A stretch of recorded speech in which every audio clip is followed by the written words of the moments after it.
Hello there, folks. I'm Dan Brown from a sort of interestinglife.com, and today you're joining me on board good old Narrowboat Tilly. And hang on a second, this isn't Narrowboat Tilly, this is a house.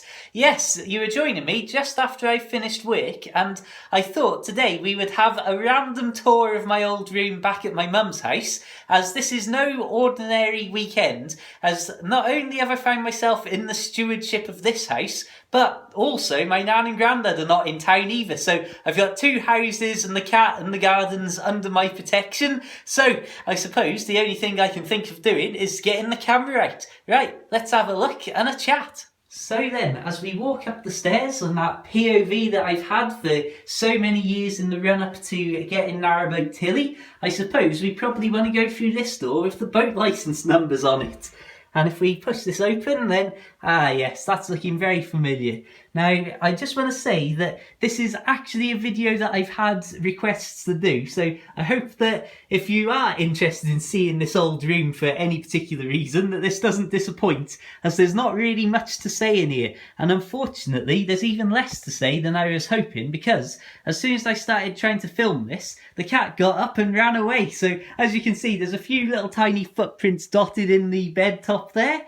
And really, this is the grand tour. Now, I suppose the thing that I'll say here is that this is one of the ace in the holes that I always talk about, that having my mum live literally a matter of minutes away from where I work is extremely handy for biking in the mornings and being able to leave my bike and stuff in a safe place, but also then leave a laptop uploading video after video after video. I mean, this weekend alone, I think I've already uploaded 10 videos. Then I've got this one and another 2 to edit. So there's going to be literally weeks worth of videos added just over this sort of 48 to 72 hour period.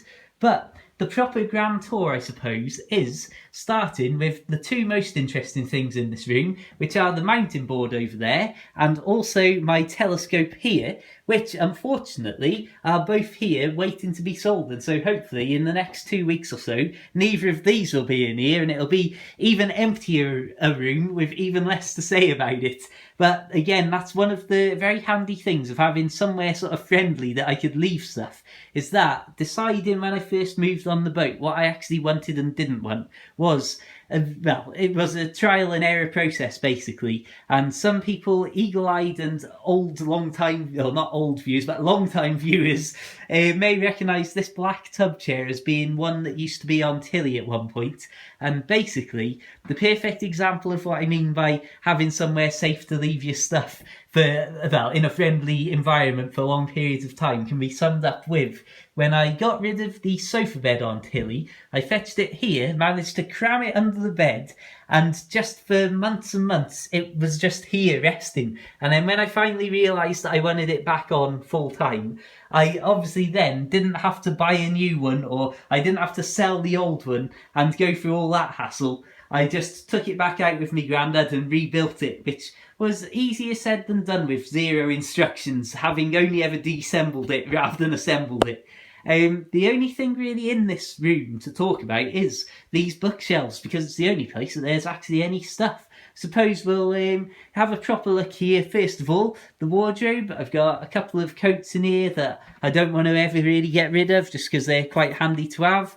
Equally, I've got my work uniform and some general smart clothes here, but it's not too much to say about this, as like I say, it's just that handy thing of being able to get here, leave videos uploading, make the most of the broadband internet that I've literally always paid for and still do, so definitely get me money's worth. And in particular, I hope that you lot are also enjoying the fruits of that in all these endless videos that I upload. I'll happily say now, if I pan down, then Pippin the cat has come to join us. Alright there, Pips, anything to say? Doesn't look like. Oh well, she's very camera shy clearly. So moving back to what we were talking about. So there's the wardrobe, there's the tub chair that used to be on Tilly. Nothing too interesting to say about that. If we pan across here, I suppose there's the bed. Oh, this is something.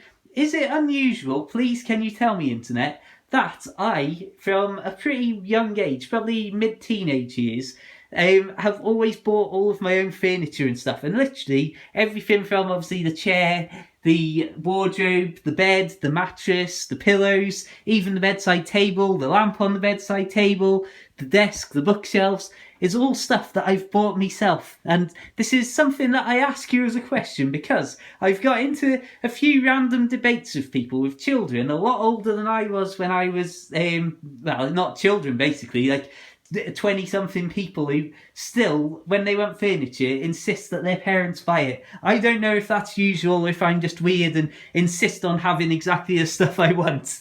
But yeah, that's just a random question out there for you. So yeah, the bed, as you can see, has got not one but two blankets for the cat on it. We've also got the top of the wardrobe here because it's all basically just emptied compared to obviously when it was full of all my clothes all the time. And that has also been the cat bed for a long, I don't know where I was going with that, for a very long time, I should have said in a grammatical actual sentence.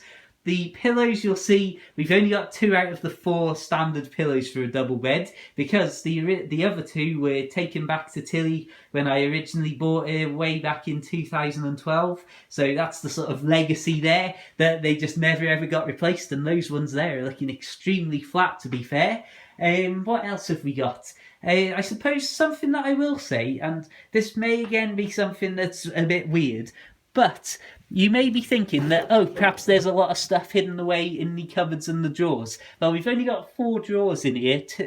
One here in the bedside table that's literally got a picture of me back in the old days and a couple of other random pictures, and then a miniature remote control flying drone. Equally, when we come over to the desk, again, it's all as minimal as I can get it, really. We have got just empty drawers. The middle drawer, I believe, has got paperwork to do with Tilly, though. The only thing that's really got actual stuff on it in this room are the bookshelves. And really, I could never part with me books, and ultimately they're not worth anything either. So I've got rid of a few to charity shops over the years, and a lot of these are read and reread, such as Lord of the Rings and stuff like that. War of the Worlds and the Book of Chang Su, both of those I absolutely love.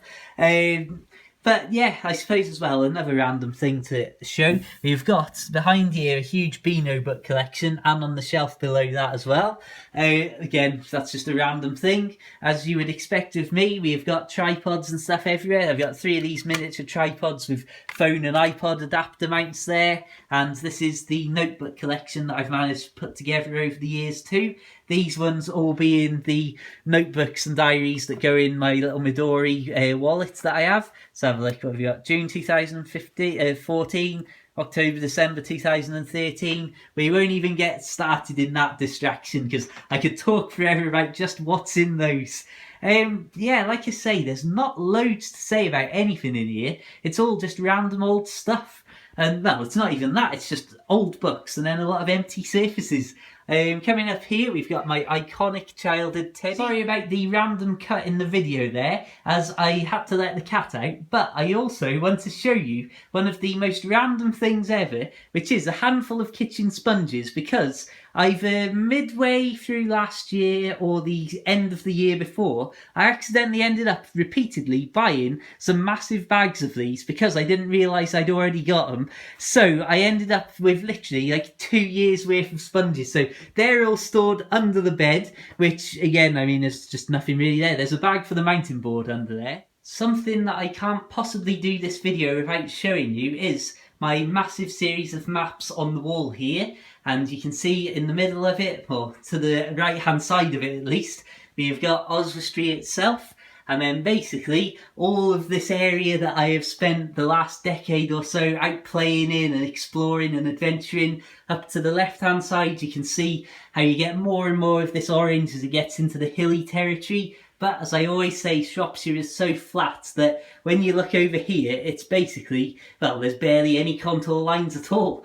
But one of the things that I've said many times is how lucky I am to have grown up somewhere so rural, and as you can see, Oswestry is literally by a matter of miles the biggest place in any direction. And on top of that, another thing that I've said, how I came to love the canal, is that you've got Oswestry right in the middle, and then the canal literally sweeping around from Maesbury here, going up through Queen's Head, and then up to the Frankton Locks there, and then you might be able to track it around now, going down to Hindford and St Martin's, up to Western Ryn where my friends live, then up to Chirk and up to Llangollen. But ultimately, what I wanted to show you was, as I always say, you've got Oswestry there, and then the canal literally curving all this way around in, well, almost, well, I'd say probably almost 180 degrees of town's periphery is only a matter of a couple of miles and 20 to 30 minutes bike ride away to the canal itself. And, well, again, that's given me so many opportunities over the last decade or so to just, well, fall in love with the canal and eventually think, you know what, I might like to get a boat. Equally, as I say so often, even when I lived at my mum's house here, I used to spend multiple nights a week without fail pretty much at my friends up at Western Ryn. And then over the last few years I've been extremely lucky to have my winter mooring literally there, where I can walk within a matter of minutes up to my friend's house in the village itself. And really, I suppose Western Ryn and my friends there, as it used to be my second home back in the old days, when this was my first home, with having Tilly now and being able to move around and be so much closer to Western Ryn very often than town itself, on top of the fact that I always spend loads of time there anyway. There's many people who think that this is where I come and that this house here is my second home, when really Western Ryn and my friends up there are the people who see me most outside of being on Tilly and wandering around in the countryside and all that sort of stuff. I suppose really this is where I am and where I come if either Tilly is an extreme distance away, like when she was down at Whitchurch, and for example I biked from Whitchurch up to my friends at Western Ryn and stopped there for the night before work, and that was 22 miles I think it was in the end. I'm not sure if I was in work the next morning. It doesn't even matter really. But basically, it's like I say, this is where over the winter months, if it's forecasting like extremely cold weather and ice and that, then this is where I come and get to either on basically the afternoon or evening before I'm in work, because I've fallen off my bike many times in the dark of the mornings on the ice, and it's in fact how I put in a dent on my old MacBook Air here. That dented corner there, and eventually the keyboard stopped working, was due to falling off my bike in the ice many, many years ago. Again, long before Tilly or boats were even dreamed of. So yeah, this is the emergency place to come to. One of the ironic things is very often that it ends up, due to my plans ever changing and shifting, I will end up down somewhere like Maesbury Marsh on board Tilly and be on holiday, so that when the boat is as close to town as it can possibly get, I am actually not needed to go into work. Or sometimes I'm down here and the day before I go into work I end up going on my bike up to my friend's house again at Western Ryn, which is 5 miles from town as opposed to just under 3 miles I think, because it's just a straight road out to Maesbury. So I'll end up stopping all the way out there and have literally a couple of extra miles to ride into town in the morning to work. But again, it's all life. It's not about being easy, it's about being fun. So I suppose on that note I should stop whittering on and draw this video to a close. I'm very sorry that Pippin the cat hasn't made a proper appearance and a proper grand sort of entrance, but just imagine that's where she would be. So that's been the Grand Tour. Thank you for watching. Check out my other videos for my proper narrowboat stuff and beautiful canal scenery and the countryside and all that sort of stuff in general. Feel free to check out my books for the Kindle about boat life. They're nice and short, and you'll find links to those in the description, or just search Amazon for The Narrowboat Lad. And really, until the next time, I'll say, keep it boat worthy, keep it bedroom worthy, and of course, farewell.